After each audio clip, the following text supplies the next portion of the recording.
দাদা আসছে আসছে মঙ্গল বলমনে তো মনে সকালকে বলছে আসছে মা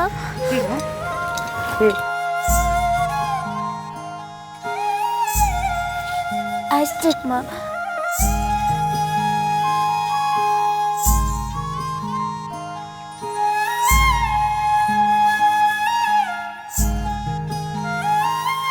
রুষা দিদি তোর তো ফির ঘা বমিটা করবে তো সামুতে বস তুমি যাও, তুমি বসো। ওরচির পাশে তোমার এখন বসা দরকার। যাও।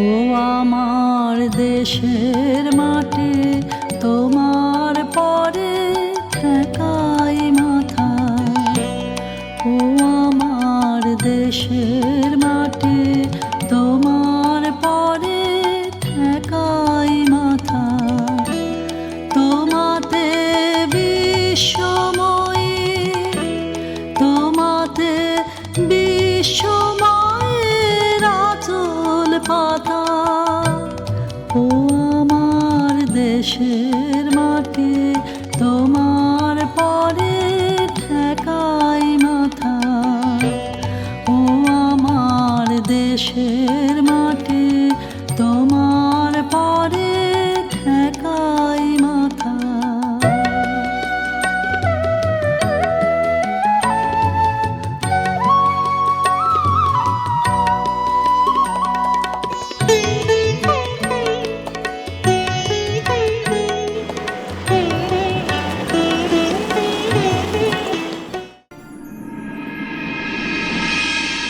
তুমি এমন একটা ডিসিশন কেন নিতে গেলে মা? আর এত বড় ডিসিশনটা যদি নিতে, তাহলে আমার সঙ্গে একবার কনসাল্ট করতে পারলে না?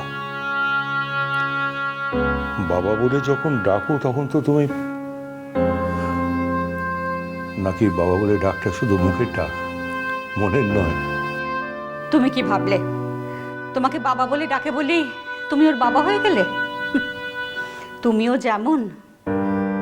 নিজের সম্পর্কে ভালো মন্দ আর কোনো এক্সপ্লেনেশনই আমি দিতে চাই না মা। সেই ইচ্ছা, এনার্জি কোনোটাই আমার আর নেই। তবে হ্যাঁ, আগে বললেও আমি এই সিদ্ধান্তটাই তো নিতাম। তাতে যে স্টেপটা নিয়েছি তখনও সেটাই হতো, সেটাই নিতাম। বরং আগে থেকে জানালে তোমরা অনেকগুলো দিন, আরো বেশি দিন ধরে তোমরা অশান্তিটা ভোগ করতে, তাই আমি আগে থেকে জানাইনি। একটা কথা তুমি কেন বুঝতে চাইছো না কমলিকা? যে সময়টা তোমার সব থেকে বেশি ধ্রুবর কাছে থাকা দরকার, সেই সময়টা তুমি সবচেয়ে দূরে সরে যাচ্ছ। আমার তো উল্টোটাই মনে হয় বাবা। আমার মনে হয় যে এটাই প্রকৃত সময় ধ্রুবর কাছ থেকে আমার দূরে সরে থাকার। আর তাই আমি এই সিদ্ধান্তটা নিয়েছি।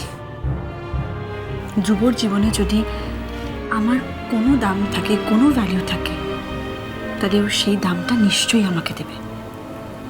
তখন আমি কোথায় আছি, কত দূরে আছি, সেটা খুব একটা বড় ইস্যু হয়ে দাঁড়াবে না বলে আমার মনে হয়। আর এটার তো একটা অন্য দিকও আছে বাবা। আমি সিনিয়র প্রফেসর হিসেবে অ্যাপ্লাই করার সুযোগ পাচ্ছি ইউনিভার্সিটিতে। সেটা আমি করব না? একটা নতুন ইউনিভার্সিটিতে গিয়ে কাজ করব, নতুনভাবে কাজ করতে পারবো। বাবা, আমি তো ভেবেছিলাম তুমি আমাকে এটাতে উৎসাহ দেবে। তুমি যদি ওর ছাত্র হতে কমলিকা, তাহলে হয়তো উনি তোমাকে বারণ করতেন না, বরং উৎসাহ দিতেন। কিন্তু তুমি তো ওর ছাত্র নও কমলিকা, তুমি হলে ওর পুত্রবধূ। ছাত্রছাত্রীর ক্ষেত্রে যেটা উনি করতে পারতেন, সেটা তোমার ক্ষেত্রে কি করে করেন বলো তো? আসলে পিকলুর যদি তোমার কাছে যাওয়ার উপায় বা সময় থাকতো, তাহলে আমি খুব খুশি হতাম মা। আসলে বাবা তো, তাই আমার কাছে তোমার ক্যারিয়ারের থেকেও তোমাদের সংসারটা টিকে থাকা অনেক বেশি দরকার মা। আমি নিরুপায় বাবা। জানি, একবার সিদ্ধান্তটা যখন নিয়েছো তখন যে যাই বলুক তোমার সিদ্ধান্ত আর পাল্টাবে না। আমি কাউকে আঁকড়ে ধরে আর বেঁচে থাকতে চাই না বাবা। আগে ভাবতাম, মানে আমি বিশ্বাস করতাম যে যেটা আমার তার উপর আমার পূর্ণ অধিকার আছে। কিন্তু জীবন আমাকে নানা অভিজ্ঞতার মধ্যে থেকে শিখিয়েছে বাবা,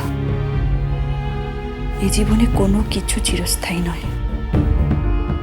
আজ যেটা তোমার, পর মুহূর্তে সেটা আর তোমার নাও থাকতে পারে। পুরোটাই আনসার্টেন। যেটুকু দায় তুমি পালন করবে, শুধু সেইটুকুই তোমার হয়ে থাকবে। আমি জানি মা, অনেক বড় অভিমান থেকে তুমি এই কথাগুলো বলছো। না বাবা, আমার কারোর উপর কোনো অভিমান নেই। ইনফ্যাক্ট আমার আর কারোর উপর কোনো দাবিও নেই। আমি খুব শান্তিতে আছি। আমি এতদিন খুব অশান্তিতে ছিলাম, বিশ্বাস করো। কিন্তু এখন আমার মনে আর কোনো অশান্তি নেই। তোমার কথা থেকে এটা স্পষ্ট বোঝা যাচ্ছে কমলিকা যে তুমি অভিমান করে চলে যাচ্ছ। দেখো, তোমার ঘর সংসার গুছিয়ে দিতেই কিন্তু আমরা এখানে এসেছিলাম। তুমি জোরাজোরি করেছিলে বলে নিজেদের ভিটে নিজেদের বাড়ি ছেড়ে এখানে এসে রয়েছি। আর আজ যদি তুমি তোমার সংসার ভেঙে দিয়ে চলে যাও, তাহলে আমরা কি করব? পিকলু বরাবর একা ছিল, একাই থাকবে। আমরা শুধু এখানে ঘর বাড়ি ছেড়ে পড়ে থাকবো কেন? তোমার বাবার এত রোগী দেখা রয়েছে। সংসার কখনো ভাঙে না মা। সংসার তো একটা আবহমান ব্যাপার। আগেও চলছিল, এখনো চলছে, ভবিষ্যতেও এভাবেই চলবে। সংসার থেকেই যায়, শুধু মানুষগুলো বদলে বদলে যায়। তুমি ঠিক কি বলতে চাইছো কমলিকা? কিছু না। আমি জীবনে, আমার জীবন দিয়ে আমি যেটা সত্যি বুঝেছি, আমি সেটাই তোমাকে বলতে চেয়েছি মা। আমার কথাটা হয়তো তোমরা না মানতে পারো, কিন্তু আমার ডিসিশনটা তাতে আর পাল্টাবে না। একটা কথা কি জানো তো মা, যার যার জীবন তাকে তাকে একটা অভিজ্ঞতার মুখোমুখি করায়, আর সেটা থেকেই সেই মানুষটার জীবন বোধ তৈরি হয়। তাই তোমার বোধ আমার বোধের থেকে আলাদা হবেই, এটাই স্বাভাবিক। তুমি এতে দুঃখ পেও না মা।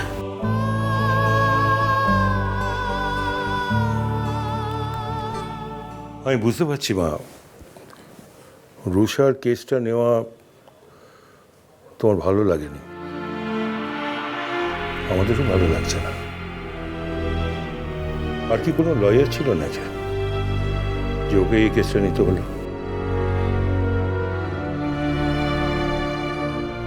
ও বাইরে থেকে সাহায্য করতে পারতো, ভেতরে ঢোকার তো কোনো দরকার ছিল না। তুমি ভুল বলছো বাবা।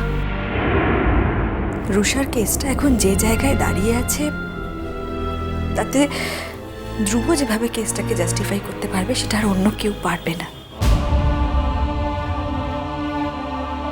আর বাবা, তুমি একটা কথা বলো তো, যদি শুধু আমার মুখের দিকে তাকিয়ে ধ্রুব এই কেসটা না লড়তো, তাহলে সব থেকে বেশি অপমানিত আমি হতাম।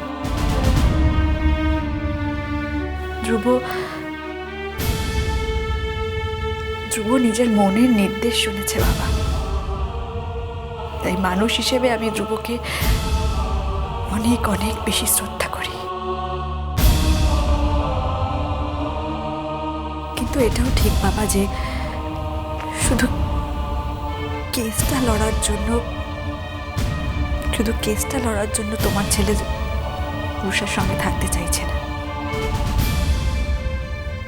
ও যেন কোথাও একটা বুঝতে পেরেছে, জানতে পেরেছে যে রুষা নির্দোষ। আর সেই দিন থেকে ওর ভেতরে একটা অদ্ভুত টানাপোড়েন শুরু হয়েছে বাবা।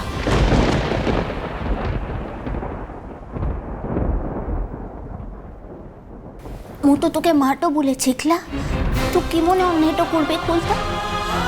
কান্দিস না। মু বলছি কি হয়েছিল সে রাতে? Good morning.